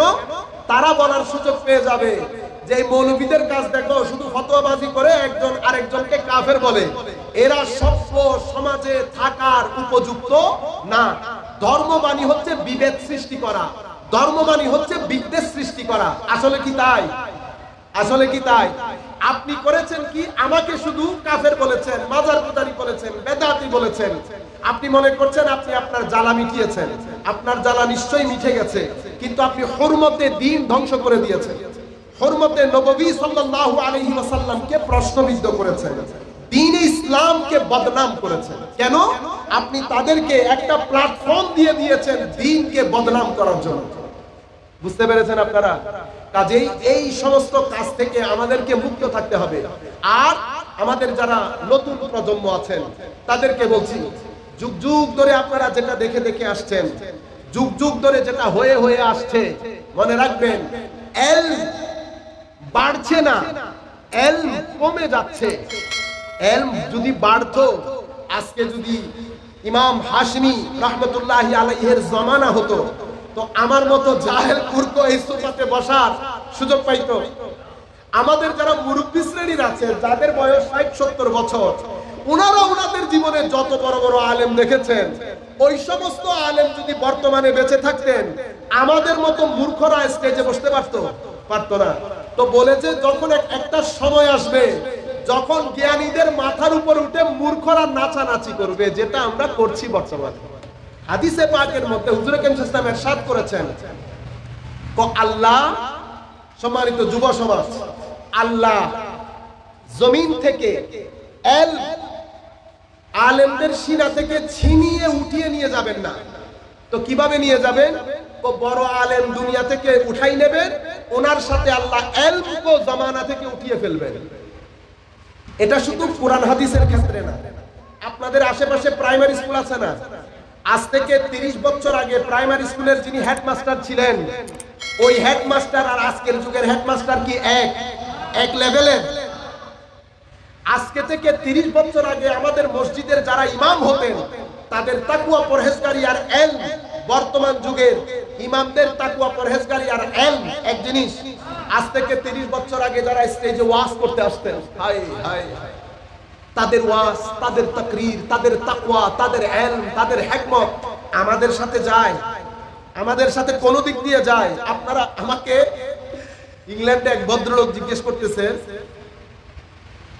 শেখ আপনার দৃষ্টিতে কিয়ামতের সবচেয়ে বড় আলামত কোনটি? আমি বলেছি কিয়ামতের সবচেয়ে বড় আলামত হচ্ছে আমি। তো উনি হাসতে লাগলেন। আল্লাহ না, আমি হাসার কথা তোমাকে বলি, কিয়ামতের আলামত হচ্ছে বর্তমানে সবচেয়ে বড় আলামত আমরা বা আমি, যারা আমরা এখন ওয়াজ তাকরীর করি। কেন? আমি বললাম তাকে, এই মজলিসের মধ্যে, এই মিম্বরের মধ্যে আগে যারা বসতেন তারা বড় আল্লাহ ওয়ালা ছিলেন, বড় বড় আলেম, ইলম ও হিকমতের মালিক ছিলেন। আমার নবী বলেছেন, বড় বড় আলেমদের ইন্তেকালের মাধ্যমে ইলম উঠে যাবে। তো আলেমও চলে গেছে, ইলমও চলে গেছে, তার মানে হচ্ছে কিয়ামত আসছে। তো যদি কিয়ামত করিব না হতো, আমার মতো জাহেল এই সিটের মধ্যে বসার সুযোগ পাইতো। তা আমি ওই কারণে কিয়ামতের সবচেয়ে বড় আলামত। তখন ওই হাদিসের মধ্যে নবী আকরাম সাল্লাল্লাহু আলাইহি ওয়াসাল্লাম ইরশাদ করেছেন, এমন পরিস্থিতি আসবে শেষ পর্যন্ত কোনো আলেম থাকবে না, শেষ পর্যন্ত কোনো আলেম থাকবে না। মানুষ মূর্খদেরকে আলেম মনে করে জিজ্ঞাসা করবে, প্রশ্ন করবে। কেন আলেম মনে করবে? আলেমের বেশভূষা থাকবে, আলেমের বেশভূষা থাকবে, টাইটেল থাকবে, নামের আগে পরে লম্বা লম্বা জিনিস থাকবে, মানুষ কনফিউজ হয়ে যাবে। এখন উনি প্রশ্ন করার সময় বলেছেন ইউটিউব চ্যানেল, অমুক চ্যানেল, সবাই শাইখ, আমিও শাইখ, আমিও আল্লামা, ঠিক না? আপনারা বলেন এগুলো আমাদের হাসি পায়, এগুলা হাসি পায়। আল্লামা, শেখ, আল্লামা, শেখ এগুলো অনেক উঁচু মাপের শব্দ। একবার আল্লামা জালালউদ্দিন আল কাদরি, আমি তখন অনেক ছোট, আজ থেকে ছোট বলতে আজ থেকে 10 বছর আগের কথা, হুজুর আল্লামা জালালউদ্দিন আল কাদরি আরো বেশ কিছু সিনিয়র উলামায়ে কেরাম ছিলেন, আমিও ছিলাম। তো স্টেজের মধ্যে আমি ওনাকে বলেই দিয়েছি, খবরদার আল্লামা, আবি, জাবি এগুলা বলবেন না, আমাকে সিম্পলি আমার নাম বলবেন। উনি স্টেজের মধ্যে উঠে আল্লামা অমুক সমুক বললেন। তো বলার পরে আমাকে খুব নিজের কাছে নিজে খুব ছোট এবং অপমানিত হচ্ছিলাম আমি, অপমানিত। কারণ যেটা না তাকে সেটা বলে সম্বোধন করা অপমান করার শামিল, বুঝতে পেরেছেন? তখন আমি বললাম স্টেজের মধ্যে জালালউদ্দিন আল কাদরি উপস্থিত, উনিও আল্লামা, আল্লামা ইকবালও আল্লামা, তো আমিও আল্লামা। এখন সাধারণ মানুষ কাকে মনে করবে আল্লামা? আপনারা এভাবে নির্বিচারে ডক্টর, এখন যে ব্যক্তিকে আপনি ডক্টর বলছেন সে মাস্টার্সও করে নাই। ইন্না লিল্লাহি না। আমি যুবকদেরকে বিশেষ করে বলছি, আপনারা হুঁশে আসতে হবে, হুঁশে। আপনারা এভাবে ইমোশনালি পাগল হয়ে গেলে চলবে না। জোশ এবং হোশ দুইটা একসাথে নিয়ে চলতে হবে। দিনকে হাস্যকর করে ফেলবেন না। আপনি মনে করছেন আমি আজকে আপনাদের এই এলাকায় ছোট্ট একটা মাহফিল করছি, অনলাইনের মধ্যে আমি বাসায় যেতে যেতে কম করে হলেও 20-30 হাজার লোক দেখে ফেলবে। কয় হাজার? 20-30 হাজার। কালকে সকাল হতে হতে মিনিমাম লক্ষাধিক লোক বা লক্ষ বা 50,000 লোক দেখে ফেলবে। সুতরাং আমি কথা যেখানেই বলি না কেন, আমার কথার একটা ইম্প্যাক্ট ইন্টারন্যাশনালি হয়ে যাচ্ছে। আপনি এমন কোন কাজ করবেন না যেই কাজের মাধ্যমে দিন বদনাম হয়, নবী পাক সাল্লাল্লাহু আলাইহি ওয়াসাল্লামের হুরমত প্রশ্নবিদ্ধ হয়, মানুষ দিন আলেম আপনার প্রেজেন্টেশন দেখে হাসি দেবে, দিন ইসলামকে খাটো করে দেখবে, ছোট করে দেখবে, এমন কোন কাজ করবে না। মনে রাখবেন আমরা একটা সেকুলার সোসাইটিতে বসবাস করি। আমার হাইট, আমার প্রেস্টিজ, আমার নলেজ, আমার প্রেজেন্টেশন, আমার কথাবার্তা এমন ভাবে আপনারা নিজেদেরকে গড়ে তুলবেন যাতে যেই কোন সমাজের মধ্যে আমরা গেলে যাতে নবী পাকের গোলামকে সবচেয়ে বেশি প্রেস্টিজিয়াস লাগে, সবচেয়ে বেশি স্ট্যান্ডার্ড মনে করে মানুষ। আমার কথাবার্তা, আমার পকেটে কিছু থাকুক আর না থাকুক, ঠাট থাকতে হবে। কি থাকতে হবে? ঠাট। আপনারা বলেন না ঠাট বড়, ঠাট থাকতে হবে। কেন? কারণ জামানা সেকুলার জামানা। ইউথ যদি আলেমদেরকে স্ট্যান্ডার্ড না দেখে, আজ থেকে 10 বছর পরে মাদ্রাসাগুলো কি করতে হবে? বন্ধ করে। এখন বন্ধ হয়ে যাচ্ছে না? কিছু মাদ্রাসা ছাড়া আমরা, আপনারা বুখারী শরীফের খতম করি না প্রত্যেক ঘরে ঘরে, কিন্তু বুখারী শরীফ যেখানে খতম হওয়া দরকার কোথায়? মাদ্রাসায়। কয়টা মাদ্রাসায় আমরা করতে পারছি খতম? আপনারা জানেন বুখারী শরীফ আপনারা খতম করেন, বরকত, কোনো সন্দেহ নাই, কিন্তু বুখারী শরীফ এটার কারণে উনি এই কষ্ট উনি এটা করেন নাই। ইমাম বুখারী এরকম নিরবিচ্ছিন্ন, এটা সৃষ্টির কোন মায়ের ছেলের পক্ষে সম্ভব না যদি আমার আল্লাহ তৌফিক না দিতেন। ইমাম বুখারীকে এই খেদমতের জন্য যদি বেছে না নিতেন ইমাম বুখারীর পক্ষে, আরে আমরা ইংল্যান্ড থেকে ফ্লাইটে এসে বাংলাদেশে 2 দিন 3 দিন শুয়ে থাকতে হয়। আমরা বাংলাদেশ থেকে চট্টগ্রাম থেকে ঢাকায় ফ্লাইটে যাচ্ছি বা বাস এসি এয়ার কন্ডিশন ঘুমিয়ে ঘুমিয়ে যাচ্ছি, তাও আমাদের মুখ দিয়ে আওয়াজ বের হয় না। ইমাম বুখারী বিসমিল্লাহ করে হেঁটে হেঁটে হেঁটে মাইলকে মাইল চলে গেছে বুখারী শরীফের সংকলন করতে করতে।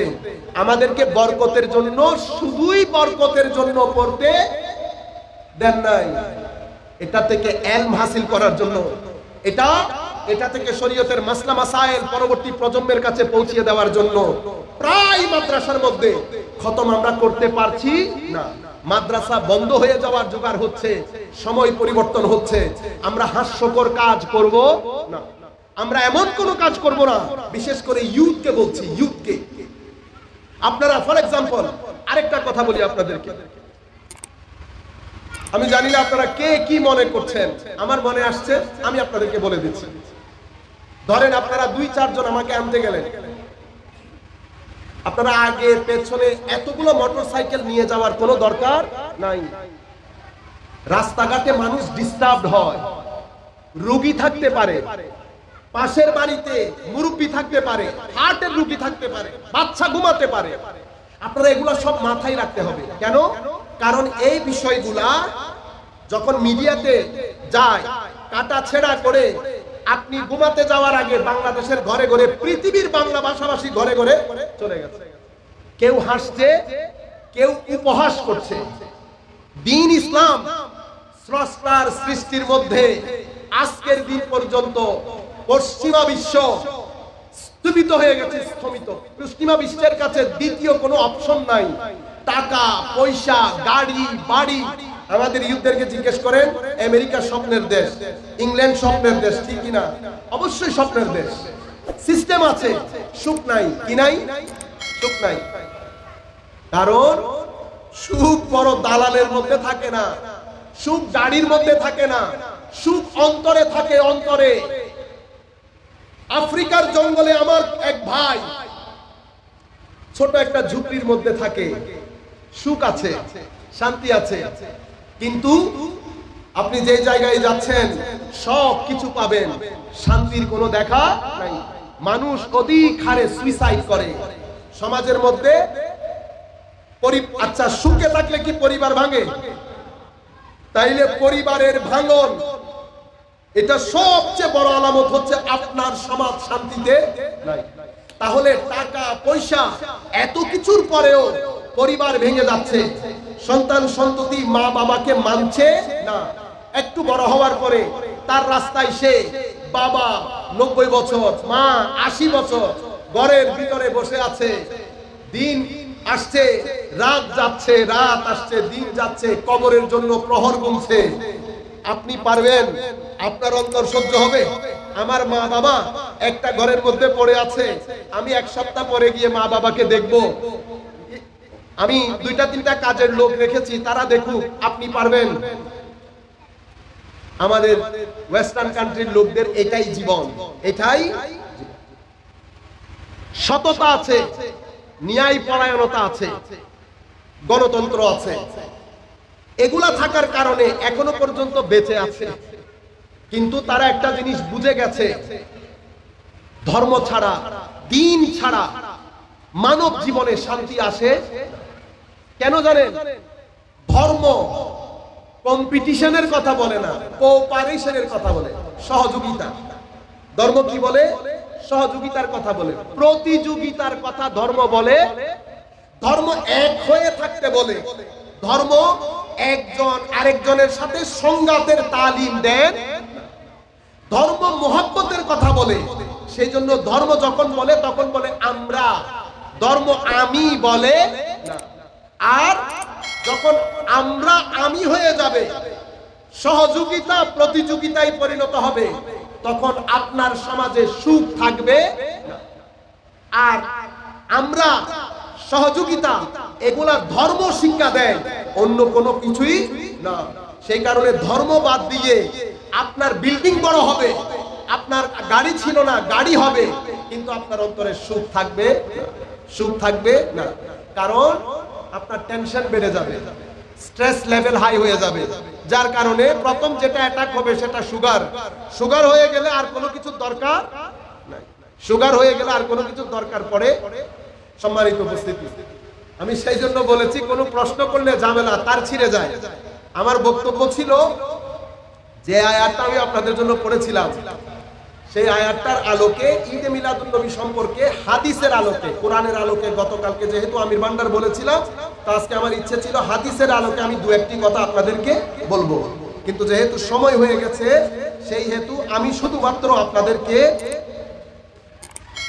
আমাদের এখানে এখন ঈদে মিলাদুন নবী আসলে আমরা অনেক কথাবার্তা শুনতে পাই না? অনেক কথাবার্তা শুনতে পাই। মনে রাখবেন, মুসলিম উম্মাহ এই যে এত বিভক্তি দেখছেন, আমার ভাইয়েরা মনে করে কেউ হাত তুলে কেউ নামায়, এটা বিভক্তি, ঠিক না? কেউ একজন নিজেকে আহলে হাদিস বলে, কেউ সালাফি বলে। আমি নেগেটিভলি বলছি না, আমি একটা মেসেজ দিতে চাচ্ছি। কেউ নিজেদেরকে মনে করে সালাফি, কেউ নিজে মনে করে আহলে হাদিস, কেউ নিজেদেরকে মনে করেন উনি ওয়াহাবি, বা মনে না করলে অন্য কোনো কিছু মনে করেন। মনে রাখবেন, আপনি আপনার আইডেন্টিটি নিয়ে থাকেন। মূল সমস্যা কোথায়? মূল সমস্যা হাত তোলার নামার মধ্যে না, মূল সমস্যা মুহাব্বতে রাসূলের মধ্যে, তাজিমে রাসূলের মধ্যে। আপনার সাথে আমার কোনো ঝগড়া আছে, কোনো আর্থিক লেনদেনের ঘটনা আছে, আপনি এই মুহূর্তে বলেন যে আমার নবীর তাজিম আনকোয়েশ্চেনেবল, এখানে কোনো কোয়েশ্চেন চলবে এটা, এখানে কোনো কম্প্রোমাইজ নাই। আশকে রাসূলের ক্ষেত্রে, আদবে রাসূলের ক্ষেত্রে, হুব্বে রাসূলের ক্ষেত্রে, আশকে আলে বাইতের ক্ষেত্রে কোনো কোয়েশ্চেন নাই। আপনার সাথে আমার কোনো বিভেদ। মূল প্রশ্ন হচ্ছে হুজুর করিম সাল্লাল্লাহু আলাইহি ওয়াসাল্লামের তাজিম। আমাদের মধ্যে যেই জিনিসটা বড় দেওয়াল আকারে দাঁড়িয়ে গেছে সেটা হচ্ছে হুজুর করিম সাল্লাল্লাহু আলাইহি ওয়াসাল্লামের প্রতি সম্মান, মর্যাদা, আদব, মহব্বত। এই যে আপনারা ঈদে মিলাদুন নবী আসলে ঈদে মিলাদুন নবী দেখছেন কুল কায়নাতের মধ্যে। আচ্ছা, আমার এই কথা সব জায়গায় যাচ্ছে না। আমি এখন এখানে বসা, আজকের যুগ পর্যন্ত পৃথিবীতে সবচেয়ে বেশি সংখ্যক মানুষ ঈদে মিলাদুন নবী পালন করে। যেভাবে আপনি পালন করছেন তার চেয়ে অনেক সুন্দর করে মিশরে পালিত হয়, ইয়েমেনে পালিত হয়, বাগদাদে পালিত হয়, সিরিয়াতে পালিত হয়, প্রাচ্য থেকে পাশ্চাত্য পর্যন্ত। আজারবাইজান যান, কিরগিজস্তানে যান, রাশিয়ান প্রভিন্সের মধ্যে যান, ইরানে যান, পৃথিবীর যেই দেশেই যান, ঈদে মিলাদুন নবী ঝাঁক জমক করে পালিত হয় আজকের দিন পর্যন্ত। বুঝতে পেরেছেন? আর ঈদে মিলাদুন নবীকে আমার ভাইরা যারা অস্বীকার করেন, ওনাদের সংখ্যা যদি আমি বলি তো আপনারা রুটি বানানোর সময় আটার মধ্যে নমক মানে লবণ যতটুকু ঢালেন, সংখ্যার দিক থেকে ওনারা অতটুকু। সেই কারণে ঈদে মিলাদুন নবী সাল্লাল্লাহু আলাইহি ওয়াসাল্লাম কোনো বিতর্কিত বিষয়। ঈদে মিলাদুন নবীর মূল সুর, মূল স্পিরিট, মূল মেসেজ হচ্ছে আমার নবী সাল্লাল্লাহু আলাইহি ওয়াসাল্লামের মোহাব্বত, ইশক, আদব পরবর্তী প্রজন্মকে বারবার স্মরণ করিয়ে দেওয়া, বারবার স্মরণ করিয়ে দেওয়া, বারবার তাকে এই তালিম দেওয়া। কেন? কারণ ঈমানের রূহ হচ্ছে ইশকে রাসূল, ঈমানের রূহ হচ্ছে মোহাব্বতের রাসূল। মনে রাখবেন, ঈমান আছে, মোহাব্বতের রাসূল নাই। আপনি লাখ দাড়ি রাখেন, লাখ আপনি নামাজ পড়েন, আপনার চেহারার মধ্যে ওই নূর, ওই গ্লু থাকবে না। আপনি নিজের চেহারা নিজে যদি আয়নায় দেখেন, আপনার চেহারা আপনাকে বলে দেবে আপনার ঈমানের গাছের নিচে ইশকে রাসূলের পানি নাই। আপনার চেহারা আপনাকে বলে দেবে। যত বড় দাড়ি আপনি রাখেন না কেন, ভাইরা আমার যারা যেখানে বসে শুনছেন, মনে রাখবেন ইশকে রাসূল, আদবে রাসূল, হুব্বে রাসূল, এগুলার তালিম খুদ রাসূল করিম সাল্লাল্লাহু আলাইহি ওয়াসাল্লাম দিয়েছেন, সাহাবায়ে কেরামকে বলেছেন। কোরআনের মধ্যে আল্লাহ রাব্বুল আলামিন আমাদেরকে বলেছেন। আপনি দেখেন কোরআনের মধ্যে একেবারে শুরুতে এক পেজ পরে আয়াতের মধ্যে সূরা বাকারার মধ্যে আল্লাহ বলছেন, কুল ইয়া আইয়ুহান নাস উবুদু, ইয়া আইয়ুহান নাস উবুদু রাব্বাকুমুল্লাযী খালাকাকুম ওয়াল্লাযীনা মিন ক্বাবলিকুম লাআল্লাকুম তাত্তাকুন আল্লাযী জাআলা লাকুমুল আরদা ফিরাশা ওয়াস সামাআ বিনাআ ওয়া আনজালা মিনাস সামাই মাআ। এরকম করতে করতে শেষ পর্যন্ত আল্লাহ ফালা তাজআলু লিল্লাহি আনদাদা ওয়া আনতুম তা'লামুন। হে মানুষ, তোমরা আল্লাহর ইবাদত করো, আল্লাযী খালাকাকুম, যিনি তোমাদেরকে বানিয়েছেন। এখানে অন্য কোনো কিছু আছে নাই। আপনি কথা একেবারে প্লেন, আল্লাহর ইবাদত করো যিনি তোমাদেরকে বানিয়েছেন, যিনি আসমান থেকে বৃষ্টি দান করেন, মানে উপর থেকে বৃষ্টি ফেলেন, যিনি জমিনকে বিস্তৃত করে দিয়েছেন। এভাবে বলতে বলতে আল্লাহ শেষের দিকে গিয়ে বলেন আল্লাহর সাথে কাউকে শরীক করিও। এ হচ্ছে আয়াত, একেবারে প্লেন না। এটা আল্লাহ রাব্বুল আলামিনের রুবুবিয়্যাত এবং আল্লাহ যে আমাদের ইলাহ, একমাত্র উপাস্য, সেটার দাওয়াত দিয়েছেন। এর পরবর্তী আয়াতে আল্লাহ কি বলছেন? এর পরবর্তী আয়াতে এসেছে রিসালাতের কথা। আপনি এই আয়াতের প্লেইননেস আপনি দেখেছেন। রিসালাতের আয়াত যখন আসছে কি বলেছেন? ওয়া ইন কুনতুম ফি রাইবিম মিম্মা নাযালনা আলা আবদিনা ফাআতু বিসূরা ফাইন লাম তাফআলু ওয়া লান তাফআলু ফাত্তাকুন নার আল্লাতী ওয়াকুদুহা আন-নাস ওয়াল হিজারা উইদ্দাত লিল কাফিরিন। প্রথম আয়াতের অনুবাদ আপনাদের সামনে করেছি। দ্বিতীয় আয়াত আল্লাহ কি বলছেন? ওয়া ইন কুনতুম ফি রাইবিন মিম্মা নাযালনা আলা আবদিনা, যদি তোমরা সন্দিহান হও কিসের ব্যাপারে? ওয়া ইন কুনতুম ফি রাইবিন মিম্মা নাযালনা আলা আবদিনা, আমার অত্যন্ত ফজিলত প্রাপ্ত, হাই স্ট্যাটাসের, আমার বড় করিব, নৈকট্য প্রাপ্ত, আমার বড় বান্দা মুহাম্মদ রাসূলুল্লাহ সাল্লাল্লাহু আলাইহি ওয়াসাল্লামের উপর যেই কোরআন নাযিল করেছি সেটার ব্যাপারে যদি সন্দিহান হও তো তোমরা কি করো? ফাতু বিসূরা, সেই কোরআনের মতো করে একটা সূরা রচনা করে নিয়ে আসো। ফাইন লাম তাফআলু ওয়া লান তাফআলু, তোমরা যদি না পারো, পারবেও না, ফাত্তাকুন নার, জাহান্নামের আগুনকে ভয় করো। আপনি দেখেছেন আয়াতের আগে আয়াতের পরে, প্রথম আয়াতের মধ্যে প্লেইন আল্লাহর ইবাদত করো, আল্লাহ এক, যিনি উপর থেকে পানি ফেলেছেন, করতে করতে আল্লাহর সাথে কাউকে শরীক করিও না। যে এই জায়গার মধ্যে এসেছে ঢং পরিবর্তন হয়ে গেছে না, রং পরিবর্তন হয়ে গেছে না। এখন দেখেন আপনি আল্লাহ আমাদেরকে কি মেসেজ দিতে চাচ্ছেন। যতদিন পর্যন্ত নবী পাক মক্কা শরীফের মধ্যে ছিলেন, যখন কাফের মুশরিক সবাই একসাথে ছিল, সবাইকে দ্বীনের দাওয়াত দেওয়ার সময় কোরআনে পাক ইয়া আইয়ুহান নাস বলে সম্বোধন করেছে, হে মানুষ। এই মানুষের মধ্যে মুসলমানও আছে, নন মুসলিমও। সেখানে একেবারে প্লেইন কথা, আল্লাহর ইবাদত করো, আল্লাহকে মেনে নাও, মুহাম্মদ রাসূলুল্লাহর উপর ঈমান আনয়ন করো, আর কোনো কথা নাই। সুবহানাল্লাহ। পরবর্তীতে অবস্থার পরিবর্তন হয়েছে, মুসলমান বেড়ে গেছে। এখন মুসলমানের তালিম, মুসলমানকে যখন তালিম দিচ্ছেন ইয়া আইয়ুহান নাস বলে দেন নাই, কি বলেছেন? ইয়া আইয়ুহাল্লাযীনা আমানু। কার সাথে কথা বলছেন আল্লাহ? ঘরের লোকের সাথে, বাইরের কেউ নাই। নাস না, কি বলেছেন? ইয়া আইয়ুহাল্লাযীনা আমানু লা তারফাউ আসওয়াতাকুম ফাওকা সাওতিন নবী ইয়া আইয়ুহাল্লাযীনা আমানু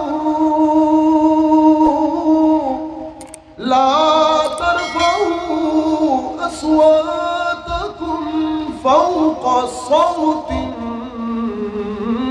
النبي ولا تجهروا له بالقول كجهر بعضكم لبعض أن تحبط أعمالكم وأنتم لا تشعرون إن الذين يغضون أصواتهم عند رسول الله أولئك الذين امتحن الله قلوبهم للتقوى لهم مغفرة وأجر عظيم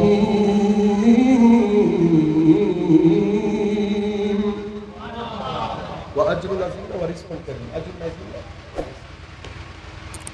আপনি আয়াতের ঢং দেখছেন, এতক্ষণ ইয়া আইয়ুহান নাস ইবাদত করো, যে বাইরের লোক চলে গেছে, ঘরের লোক ইয়া আইয়ুহাল্লাযীনা আমানু, হে ঈমানদারেরা। প্রথম আয়াতের মধ্যে কি বলেছে? লা তুকাদ্দিমু বাইনা ইয়াদাইল্লাহি ওয়া রাসূলিহি, হে মুমিন, হে আমার নবীর সাহাবায়ে কেরাম, পরবর্তীতে আসা কিয়ামত পর্যন্ত মুমিনরা নবী পাকের আগে আগে যাওয়ার চেষ্টা করিও না, নবী পাকে আগে আগে যাওয়ার চেষ্টা করিও না। এক তরবিয়ত। দ্বিতীয় তরবিয়ত, নবী পাকের মজলিসে বসলে উঁচু আওয়াজে কথা বলবা না। তোমাদের ভিতরের গলার যে ভলিউম, সেই ভলিউমের যে স্কেল, সেই স্কেলকে লো রাখবা, লো পিচে কথা বলবা, উৎপুরের পিচে কথা। আচ্ছা, এই যে লো পিচ, হাই পিচ, অনেক সময় অনেক মানুষের গলা বড় হয় না, অনেক মানুষের গলা বড় হয় না। কিছু সাহাবায়ে কেরামের গলা বড় ছিল। এমন একজন সাহাবী এই আয়াতের পরে রাসূল পাকের দরবারে আসা ছেড়ে দিয়েছেন। রাসূল পাক জিজ্ঞেস করছেন কি ব্যাপার, উনি আসছে না কেন? কয় ইয়া রাসূলুল্লাহ, আয়াত নাযিল হওয়ার পরে ওনার মনে হচ্ছে এটা ওনার উপরে নাযিল হয়েছে, কারণ ওনার গলার আওয়াজ বড়। আমার নবী বলছে না না না না, তাকে আসতে বলো, তাকে আসতে। কি বলেছেন? লা তারফাউ আসওয়াতাকুম ফাওকা সাউতিন নবী, খবরদার উঁচু পিচ নিচু পিচ ডাজন্ট ম্যাটার, নবী পাকের দরবারে উঁচু আওয়াজে কথা বলবা না। ওয়ালা তাজহারু লাহু বিল কাউল কাজাহরি বাদিকুম লিবাদিন আন তাহবাতা আমালুকুম আনতুম লা তাশউরুন। তোমরা পরস্পরকে না, আমার মনে হয় ডিস্টার্ব হবে। বাচ্চা এখন বসে যান, আচ্ছা প্লিজ এখন বসে যান। আন তাহবাতা আমালুকুম, আমি শেষ করে দেব, আপনাদের ধৈর্যচ্যুতি করব না আর ইনশাআল্লাহ। বলতে চাচ্ছিলাম তো বলা হচ্ছে যে তোমরা পরস্পরকে যেভাবে ডাকাডাকি করো, অ্যাড্রেস করো, সম্বোধন করো, খবরদার ওই সম্বোধনগুলা এখানে চলবে। মক্কা শরীফে করেছো, কাজ ফিনিশ, এখান থেকে আর এই কাজগুলো আর চলবে। যদি এগুলা করো তো তোমাদের আমল নষ্ট হয়ে যাবে, মিনিংলেস হয়ে যাবে, তোমরা বুঝতেও পারবা না। তো বুঝতে না পারার কারণে এই যে আমাদের মধ্যে কথাবার্তাগুলো হয়, কেন হয়? কারণ আমরা তো বুঝতেই পারি নাই যে আমার আমল নষ্ট হয়ে গেছে। এটা বড় খতরনাক। এখানে আপনাকে পরিপূর্ণরূপে সচেতন থাকতে হয়, অ্যাটেনটিভ থাকতে হয়, বিন্দু পরিমাণ বিয়াদবি যাতে সাদের না হয়। ওয়া আনতুম লা তাশউরুন, তোমরা বুঝতেও পারবা না। সেই কারণে যেহেতু বুঝতে পারবা না, সেই কারণে রাসূল পাকের শানে যারা বিয়াদবি করেন তাদের তওবা নসিব হয় না। কি নসিব হয় না? তওবা। কেন? যিনি গুনাহ করেন উনি বুঝেন বিদায় তওবা করেন। শানে রিসালাতের বিয়াদবি এমন, বিয়াদবি করেন কিন্তু বুঝে আসে না। যেহেতু বুঝে আসে না সেহেতু তওবাও, কারণ আল্লাহ নিজেই বলছেন ওয়া আনতুম লা তাশউরুন, তোমরা টেরও পাবে না তোমার সমস্ত ইবাদতগুলো আমি নষ্ট করে দিয়েছি, কারণ তুমি আমার নবীর বারগার মধ্যে বিয়াদবি করেছো। সম্মানিত ভাইরা যারা যেখান থেকে বসে আমাদেরকে শুনছেন, আমরা এই কারণে আপনাদের সাথে দ্বিমত পোষণ করি, আপনাদেরকে বোঝানোর চেষ্টা করি, আপনাদেরকে কনভিন্স করার চেষ্টা করি, কারণ আমরা চাই না আমার কোনো ভাই এই বিয়াদবি করে কবরে যায়। আমি চাই না আমার কোনো দুশমনও শানের রিসালাতে বিয়াদবি করে কবরে যায়। কারণ আমার আল্লাহ বলেছেন শানের রিসালাতে যারা বিয়াদবি করে তারা ওয়া আনতুম লা তাশউরুন, আমল বরবাদ হয়ে যাওয়ার পরে বুঝতেও পারে না, টেরও পায় না। কারণ তার দৃষ্টিতে এটাই ঈমান, তার দৃষ্টিতে ওইটাই ইসলাম। আমাদের কাছে ইসলাম যেটা আল্লাহ শিখিয়েছেন, যেটা সাহাবায়ে কেরাম করে দেখিয়েছেন। পরবর্তী আয়াতে দেখেন ইন্নাল্লাযীনা ইয়াগুদ্দুনা আসওয়াতাহুম ইনদা রাসূলিল্লাহ, যাদের আওয়াজ নবী পাকের দরবারে ছোট কম হয়ে থাকে, উলাইকাল্লাযীনা ইমতাহানাল্লাহু কুলুবাহুম লিত্তাকওয়া, তাদের অন্তরে তাকওয়া পরীক্ষা করতে হবে না, তাদের তাকওয়া পরীক্ষিত, মুজাররাব, তারা টেস্টেড মুমিন, তাদেরকে আর পরীক্ষা করতে হবে না। তাহলে যাদের অন্তরে ইশকে রাসূল আছে তাদের অন্তরে সত্যিকার দ্বীন এবং ঈমান আছে। আপনি এই আয়াতের মনে রাখবেন। আরেকটা জিনিস এখানে আপনাদেরকে বলে রাখি, ইশকে রাসূল থাকবে, আদবে রাসূল থাকবে, কিন্তু নামাজ দোয়া থাকবে না। এটা হইতে পারে, এটা মশকারি করা। কি করা? ইশকে রাসূল, আদবে রাসূল এক বিপ্লবের নাম। সেই বিপ্লব মানুষের অন্তর জগতে এক আমূল পরিবর্তন সাধন করে, মিথ্যা তুলে ফেলে, ঘুষ সুদ এগুলা তুলে ফেলে, মানুষের ভিতরে তাকওয়া যায়। কারণ আল্লাহ বলছেন উলাইকাল্লাযীনা ইমতাহানাল্লাহু কুলুবাহুম লিত্তাকওয়া, তাদের অন্তর তাকওয়ার জন্য আল্লাহ রাব্বুল আলামিন পছন্দ করে নিয়েছেন, পরীক্ষিত তারা। সুতরাং ইশক থাকবে, আদব থাকবে, নামাজ থাকবে না। ইশক থাকবে, আদব থাকবে, আমি আবার মিথ্যা কথাও থাকবে, লোক ঠকানিও থাকবে, চিটিংও থাকবে, মানুষের মধ্যে সমাজের মধ্যে ফিতনা ফাসাদও থাকবে। কথায় কথায় বাস নিয়ে দৌড় দিলাম, আবার মাহফিলে এসে আবার ইশকে রাসূলের মাহফিল সাজাইলাম। মহালাস, দুইটা জিনিস একসাথে চলতে পারে। ইশকে রাসূল এক বিপ্লব। সাহাবায়ে কেরামের জিন্দেগি দেখেন, ফারুক আজমের জিন্দেগি দেখেন, সাহাবায়ে কেরামের জিন্দেগির মধ্যে ইশকে রাসূল কি বিপ্লবের সৃষ্টি করেছে।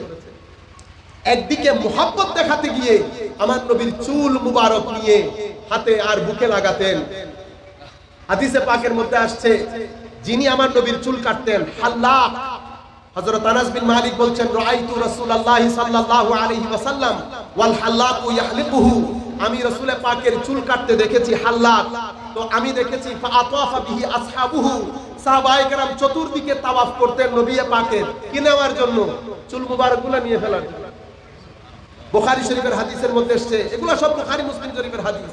হযরত আবু বাইদা বলছেন, আমার কাছে যদি রাসূল পাকের একটা চুল মুবারক থাকতো, আমি দুনিয়ার সবচেয়ে বড় সম্পদ হিসেবে সেটা আমি কনসিডার করতাম। এশক দেখেন, মহব্বত দেখেন, কারোর সাথে যখন প্রেম হয়ে যায়, মহব্বত হয়ে যায়, রং ঢং গঠন আকৃতি প্রকৃতি তরঙ্গ সবকিছুর মধ্যে আমূল পরিবর্তন চলে আসে। আপনার কাছে যেটা চুল, আমার কাছে সেটা চুল মুবারক। আপনার কাছে যেটা ঘাম, আমার কাছে সেটা ঘাম মুবারক। সাহাবায়ে কেরাম আমার নবীর ঘাম মুবারক শিশির মধ্যে নিয়ে আতর লাগিয়ে ব্যবহার করতেন। হুদাইবিয়ার প্রান্তরে হযরত মিসওয়ার বিন মাখরামা রাদিয়াল্লাহু তাআলা আনহু যখন মক্কার প্রান্তর থেকে কুরাইশরা কিছু লোককে পাঠিয়েছে হুদাইবিয়ার প্রান্তরে নবী করিম সাল্লাল্লাহু আলাইহি ওয়াসাল্লামের সাহাবায়ে কেরামের অবস্থা দেখার জন্য, উনি ফেরত গিয়ে বলছেন, ওয়াল্লাহি মা রাআইতু রাজুলান ইউআযযিমুহু আসহাবুহু মা ইউআযযিমু আসহাবু মুহাম্মাদিন মুহাম্মাদা সাল্লাল্লাহু আলাইহি ওয়াসাল্লাম। উনি বলছেন, আল্লাহর ইজ্জতের কসম, আমি সরকারি কাজে পৃথিবীর এত বড় বড় রাষ্ট্রপ্রধানের কাছে গিয়েছি, আমি কোন ব্যক্তিকে তাদের নেতা তাদের শাসককে এমন সম্মান করতে দেখি নাই যেই রকম সম্মান আমি মুহাম্মদ রাসূলুল্লাহ সাল্লাল্লাহু আলাইহি ওয়াসাল্লামের সাহাবায়ে কেরামকে মুহাম্মদ রাসূলুল্লাহ সাল্লাল্লাহু আলাইহি ওয়াসাল্লামকে করতে দেখেছি। ওনারা জিজ্ঞেস করলেন, কি এমন জিনিস আপনি দেখেছেন? ওয়াল্লাহি মা তানাখামা রাসূলুল্লাহ সাল্লাল্লাহু আলাইহি ওয়াসাল্লাম রুখামাতান, আমার নবী যখন বলেছেন মুহাম্মদ রাসূলুল্লাহ যখন থু ফেলতেন, থু থু থু থু, সাহাবায়ে কেরাম নিয়ে মুখে আর ফাদালাটা মুখে আর বুকে লাগাতেন। কোরআনের মধ্যে কেউ বলেন নাই, হাদিসের রাসূলের মধ্যেও কেউ বলেন নাই। এটা হচ্ছে, আমি আপনাদেরকে বলেছি না, মহব্বত এক বিপ্লবের নাম। মহব্বত যখন হয়, অন্তঃকরণের মধ্যে 10 নম্বর সিগন্যাল তৈরি হয়ে যায়। যখন কেউ মাহবুবের গীত গায়, অটোমেটিক্যালি আপনার ভালো লাগবে, চোখ দিয়ে পানি বের হবে। আরে ভাই, যেই দিন রাতের অন্ধকারে আপনি মোবাইল ফেলে দিয়ে মদিনা শরীফের ইয়াদে আপনার চক্ষু ভিজে যাবে, মনে রাখবেন সত্যিকার ইশকে রাসূল আপনার ভিতরে দানা বেঁধেছে। যেই দিন মানুষকে কষ্ট দেওয়া থেকে আপনি বিরত থাকবেন, যেই দিন মানুষকে সম্মান করতে শিখবেন, দেশকে সম্মান করতে শিখবেন, পাড়া প্রতিবেশীকে সাহায্য করতে শিখবেন, মনে রাখবেন, মনে করতে পারেন যে ইশকে রাসূল রং তৈরি করেছে আপনার ভিতরে। এই ছাড়া আমরা যা করি সেটা ডং করি, রং। সম্মানিত উপস্থিতি, আমরা এখানে আমাদের মধ্যে রাসূল পাকের মহব্বত আছে, এটাতে কোনো সন্দেহ থাকলে কি আর আপনারা এখানে বসতেন? এতক্ষণ তো আমার স্টেজ থেকে নামাই দিয়ে গাড়িতে তুলে দিতেন। যদি আমাদের অন্তরে এটা না থাকতো, আমরা আল্লাহর দরবারে শুকরিয়া আদায় করি। এই পরন্তির যুগে মাওলায়ে করিম রাসূল পাকের ইশক এবং মহব্বত আমার যুবকদের অন্তরে দান করেছে। আমি চাই আমার যুবক ভাইদের অন্তরে ইশকে রাসূলের আগুন লেগে যাক, ইশকে রাসূলের চিরাগ জ্বলে উঠুক। এই ইশকে রাসূলের চিরাগ দিয়ে আমরা সমাজ পরিবর্তন করতে পারবো ইনশাআল্লাহ। আমার বাংলাদেশ পরিবর্তন করতে পারবো ইনশাআল্লাহ। সভ্য দেশ হিসেবে, সত্যবাদীদের দেশ হিসেবে, সৎ মানুষের দেশ হিসেবে আমরা বাংলাদেশকে প্রতিষ্ঠিত করতে আমাদের সময় লাগবে না, যদি সত্যিকার আশিকে রাসূল হিসেবে আমরা নিজেদেরকে প্রতিষ্ঠিত করতে পারি। কিন্তু সেই কারণে আমাদেরকে জেগে উঠতে হবে, আমাদের ইশক এবং মহব্বত আমলে পরিণত করতে হবে, লোক ঠকানি বন্ধ করতে হবে। দোকানের মধ্যে আমি যে বিক্রি করছি 5 কিলো হলে 5 কিলো, 2 কিলো হলে 2 কিলো, কোনো মিক্স থাকবে না। মুসলমানের দেশে মিক্স থাকতে পারে না, মুসলমানের দেশে ফরমালিন থাকতে পারে না, মুসলমানের দেশে মিথ্যা থাকতে পারে না। আজকে এই তাবৎ পরিস্থিতির সৃষ্টি হয়েছে, আমরা দিন থেকে দূরে সরে যাওয়ার কারণে, মৃত্যুর বিছানা ভুলে যাওয়ার কারণে। আমাদের আগের গুলা চলে গেছে, আমরাও চলে যাব 2 দিনের দেশ, 2 দিনের দেশ। আসলে আমরা পরিবর্তন হয়ে যাই। আল্লাহ রাব্বুল আলামিন এই পর্যন্ত যা কিছু শুনেছি আমাদেরকে আমল করার তৌফিক দান করুন।